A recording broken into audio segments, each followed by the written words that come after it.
The year was 1948. Lucky Luciano sat behind his mahogany desk in his Midtown Manhattan office, surrounded by marble columns and expensive art. The man who'd restructured the American mafia into the Commission, who'd survived assassination attempts, who'd negotiated with the U.S. government itself, felt untouchable. He controlled New York's docks, the drug trade, the politicians. He was the invisible king of the city. But there was one neighborhood that refused to bend completely: Harlem. And there was one man who refused to kiss the ring: Ellsworth Bumpy Johnson. For 2 years, Luciano had been patient. He'd allowed Bumpy to operate independently, collecting his own numbers, running his own policy banks, controlling his own streets. It was an arrangement born of mutual respect and strategic necessity. But patience has limits, and Luciano's limit had just been reached. The meeting was set for October 12, 1948, 2 a.m. Luciano's office. Frank Costello, Meyer Lansky, and Vito Genovese would be present. They'd summon Bumpy Johnson, explain the new reality, demand compliance, and remind him that no man, regardless of reputation, was bigger than the Commission.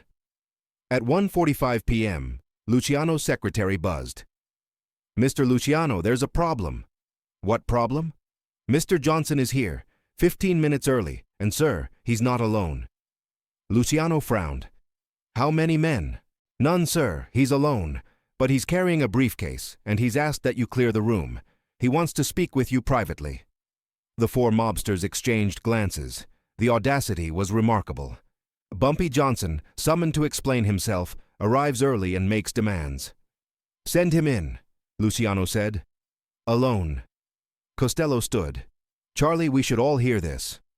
"He wants private. We give him private. For now." The 3 men left reluctantly. Bumpy Johnson walked in. He was 41 years old, 6 feet tall, dressed in an immaculate gray suit that cost more than most men earned in 6 months. His presence filled the room not with aggression, but with something more unsettling: absolute confidence. He didn't look at Luciano like a subordinate summoned by a boss. He looked at him like an equal visiting a colleague. "Mr. Luciano," Bumpy said, setting his briefcase on the desk without asking permission. "Mr. Johnson, you're early. I wanted time for us to talk, really talk, before your associates come back and turn this into theater." Luciano leaned back. "You were summoned here to discuss your operations in Harlem. The Commission has concerns." "I know why I'm here. You want a bigger cut of Harlem's numbers. You want to install your own people in my territory. You want me to become another soldier in your organization." Bumpy opened his briefcase. "Before you make that mistake, I need to show you something." "Mistake?" "Taking Harlem. Yes, a mistake that will cost you everything you've built." The temperature in the room dropped. No one spoke to Lucky Luciano this way. No one. But Luciano didn't explode. He was curious. "Show me." Bumpy pulled out a thick folder. "This is a map of Harlem. Every policy bank, every numbers runner, every gambling house, every business that pays protection. You see this?" He pointed to the dense network of red dots. "This is my operation, but you already know that." "I do." Bumpy pulled out another map. This one showed the rest of Manhattan, Brooklyn, the Bronx, Queens, blue dots everywhere. "This is yours, your docks, your unions, your restaurants, your political connections. Impressive, the most powerful criminal organization in American history." "Flattery won't save you." "This isn't flattery, it's context." Bumpy laid both maps side by side. 2 kingdoms. Yours is massive, mine is small. Logic says you should just take mine, absorb it, add those red dots to your blue dots. "Exactly. But there's a problem, a fatal problem that none of your advisors are telling you." Bumpy pulled out a third document. "Do you know how many people live in Harlem?" "Approximately 200,000. 237,000 as of last month. 220,000 of them are black. And every single one of them knows my name. Every grandmother, every shopkeeper, every kid playing stickball in the street. You know what they call me?" Luciano said nothing. "The mayor of Harlem. Not because I appointed myself, because they chose me. When a shop gets robbed, they call me before they call the police. When a landlord tries to evict a family, they come to me. When the police brutalize someone, I'm the one they expect to handle it." Bumpy leaned forward. "That's not a criminal empire, Mr. Luciano. That's a government. Every crime boss thinks he's important in his neighborhood. You're right, but I have something you don't." Bumpy pulled out a stack of photographs. These are from last month, September 15th. The Harlem riot of 1943 killed 6 people, injured hundreds. You remember? I remember. It started because a black soldier was shot by a white police officer. Harlem exploded. Looting, fires, chaos. It took the National Guard to restore order. Bumpy spread the photographs across the desk. These are from last month, September 15th, 1948. A white police officer shot a 16-year-old black kid on 125th Street. Unarmed, shot him in the back. Luciano looked at the photos. Streets filled with people, angry crowds, police forming barriers. I didn't hear about any riot. Because there wasn't one. You know why? Bumpy pointed to one photograph. It showed him standing on a car, megaphone in hand, addressing thousands. Because I was there within 20 minutes. I stood on that car, and I told them to go home. I told them we'd handle it. I told them that burning our own neighborhood helps no one. And they listened? 237,000 people. They listened. The officer was transferred within 48 hours. The family received compensation. The city agreed to new oversight procedures. No riots, no deaths, no National Guard. Bumpy collected the photographs. That's not criminal influence, Mr. Luciano. That's political power. Luciano was quiet for a moment. What's your point? My point is that Harlem isn't just territory. It's a powder keg, and I'm the only thing keeping it from exploding. Bumpy pulled out another document. Here's what happens if you take over Harlem. Your men will come in. They'll be white, Italian, speaking a different language, representing an organization that Harlem views as foreign occupation. Within 1 week, there will be resistance. Within 2 weeks, there will be violence. Within a month, Harlem will riot. We've dealt with resistance before. Not like this.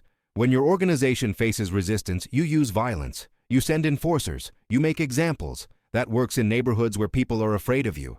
But Harlem? Bumpy shook his head. Harlem has been dealing with violence since the day the first slave ship arrived. You can't scare people who've survived what we've survived. So what happens? Your men start cracking skulls. Harlem fights back, not with rival gangsters, with everyone. Shopkeepers, factory workers, mothers, kids. The police get involved, then the politicians, then the newspapers, then the federal government. And suddenly, the Commission's quiet, profitable operation in New York becomes a national headline. Italian mafia oppresses black neighborhood. How long before the FBI uses that as an excuse to come after you? Luciano's face remained neutral, but his mind was racing. He hadn't considered this angle. But here's the real problem, Bumpy continued. Everything you've built requires invisibility. Your docks operate quietly. Your unions work behind the scenes. Your political connections stay hidden. You've built an empire on the principle that the public doesn't notice criminal activity as long as it doesn't disrupt their lives. He pointed to the map of Harlem. A riot in Harlem disrupts everything. It brings attention. It brings investigations. It brings heat that spreads to all your other operations. Bumpy pulled out a newspaper. New York Times, dated October 1948. This is an article about organized crime's influence in New York. You know how many times your name appears? 0. Exactly, because you're smart. You stay invisible. But take Harlem, cause a riot, and your name will be on the front page within 48 hours. Every newspaper in America will be asking how the Italian mafia triggered a race war in Harlem. Every politician will be demanding investigations. Everything you've built crumbles. Luciano stood, walked to his window overlooking the city. You're saying Harlem is untouchable. I'm saying Harlem is different. It operates on different rules. And the only way it stays peaceful, the only way it stays profitable, is if I'm the one running it. And what do you want in return for this service? The same thing I have now. Independence. I run Harlem my way. I pay tribute to the Commission, reasonable tribute that acknowledges your authority. But Harlem remains mine. My operations, my people, my methods. Luciano turned. And if I say no, then you take Harlem, you install your people, and within 60 days, you'll have a disaster on your hands that makes the 1943 riot look like a church picnic. And I won't lift a finger to stop it. In fact, Bumpy pulled out one final document. I'll accelerate it. Is that a threat? It's a prediction. You take Harlem without me, and I disappear. I don't fight your men. I don't resist. I just step back. And without me keeping the peace, without me maintaining the balance, Harlem explodes on its own. Your men won't understand why. They'll think it's random violence, but it won't be. It'll be 237,000 people who lost the only leader they trust, taking their anger out on the foreign occupiers you sent in. Luciano returned to his desk. You have a high opinion of your own importance. No. I have an accurate assessment of Harlem's volatility. Ask yourself, why has Harlem been quiet for 5 years? After the 1943 riot, after all that anger, why no more explosions? Because I've spent every day since then building trust, solving problems, proving that I'm the alternative to chaos. Bumpy stood. You can test me, take Harlem, see what happens. Or you can accept that some territories require local leadership, and that the smartest move is to take your tribute and let me maintain the peace. How much tribute? 20% of net profits from policy banks and numbers, 10% of everything else. Direct payment to the commission quarterly. In return, you get money without risk, influence without exposure, and Harlem stays quiet. That's less than I could take by force. But it's more than you'll get when Harlem burns and the feds shut down your entire New York operation. Bumpy picked up his briefcase. I did the math for you. 20% of Harlem's current profits, ongoing and reliable, is approximately $600,000 annually. That's money you collect while sleeping. Zero risk, zero exposure, zero problems. Or I take 100%. For maybe 3 months. Then the riots start. Then the investigations. Then you're spending millions on lawyers and paying bribes to judges and dodging federal indictments. And in the end, you lose not just Harlem, but possibly everything. Bumpy walked toward the door, then stopped. But there's one more thing you need to understand. What's that? I came here alone. No guns, no backup, no threats of violence. I came with maps and math and logic. Do you know why? Enlighten me. Because I respect you. I respect what you've built. I respect your intelligence. I'm not some hothead who thinks he can fight the commission. I'm a businessman who understands that the smartest deal is the one where everyone profits and no one goes to war.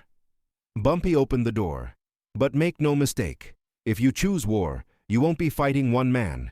You'll be fighting a neighborhood, and neighborhoods don't surrender. He left. Luciano sat alone for 5 minutes. Then he buzzed his secretary. Send in Costello, Lansky, and Genovese. The 3 men entered, immediately sensing the tension. Costello spoke first. What did he want? He wants independence, 20% tribute, complete operational control of Harlem. Genovese exploded. That's insulting. We should teach him respect. Sit down, Vito. Charlie, if we let him... I said sit down. The room went silent. Luciano looked at his 3 most trusted advisors. He made a compelling argument. Harlem is different. Taking it by force could trigger problems we don't need. Lansky, always the analytical one, leaned forward. What kind of problems?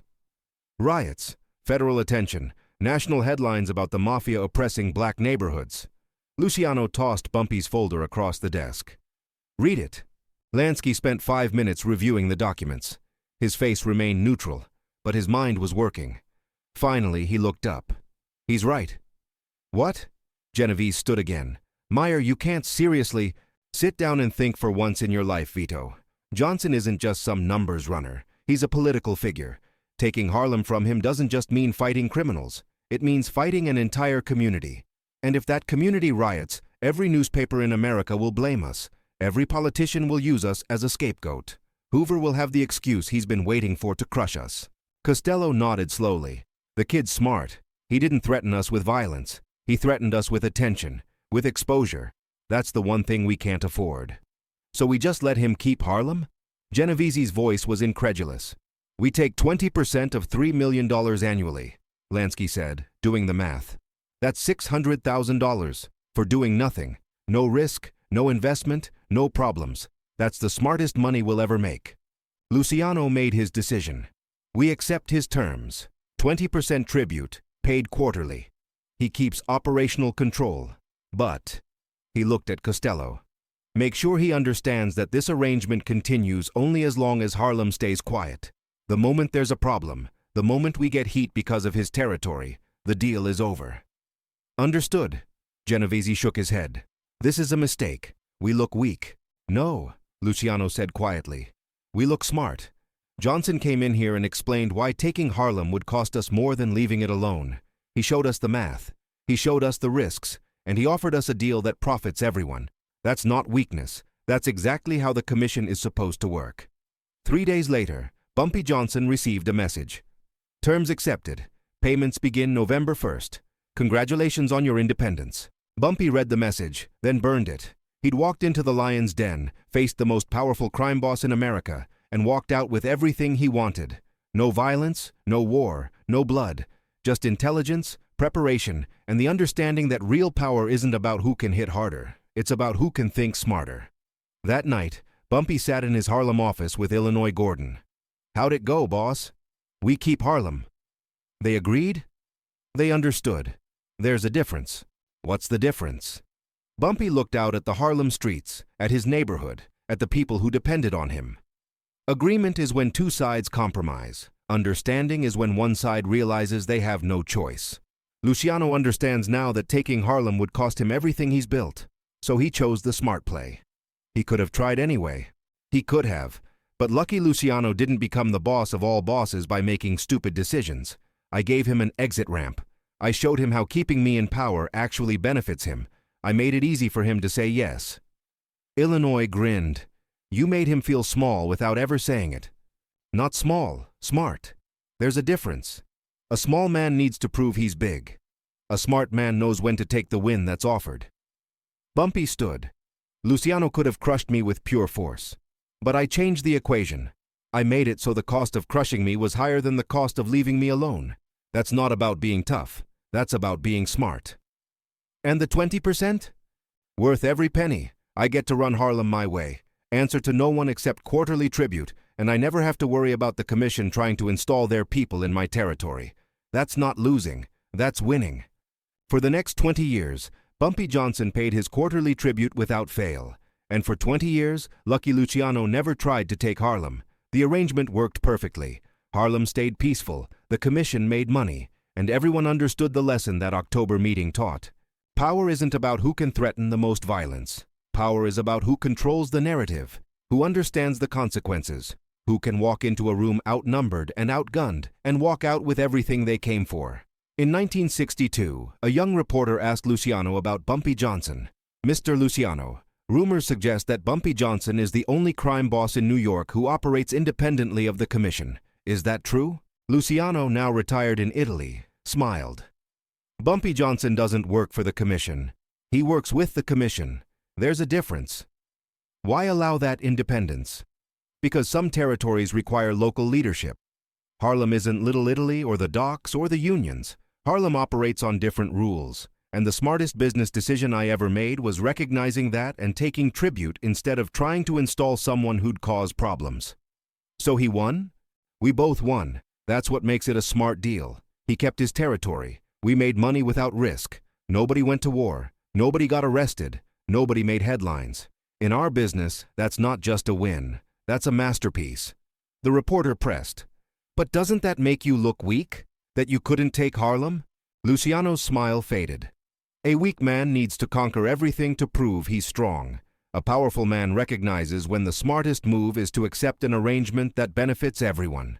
Bumpy Johnson walked into my office in 1948 and explained why taking Harlem would destroy me. He showed me the math, the risks, the consequences, and he offered me a deal that made everyone money. Only a fool would have said no. So you respected him? I respected his intelligence. He could have come in threatening war. He could have postured and made demands. Instead, he came with logic, data, and a compelling argument. That's the mark of a real boss. Not someone who screams the loudest, someone who thinks the deepest. The interview ended, but the legend continued. In Harlem, the story of Bumpy's meeting with Luciano became folklore. The day a black man walked into the Italian Mafia's headquarters, faced down the most powerful criminal in America, and walked out with his independence intact. No shots fired, no blood spilled, no war declared. Just one man's intelligence defeating another man's power. That's the real story of October 12th, 1948. The day Lucky Luciano learned that some battles aren't won with guns. They're won with maps, math, and the understanding that real power comes from knowing when to let someone else win. Bumpy Johnson died in 1968, still controlling Harlem, still independent, still paying his quarterly tribute to the commission. For 20 years, the arrangement held. And in organized crime, an arrangement that lasts 20 years without conflict is rarer than gold.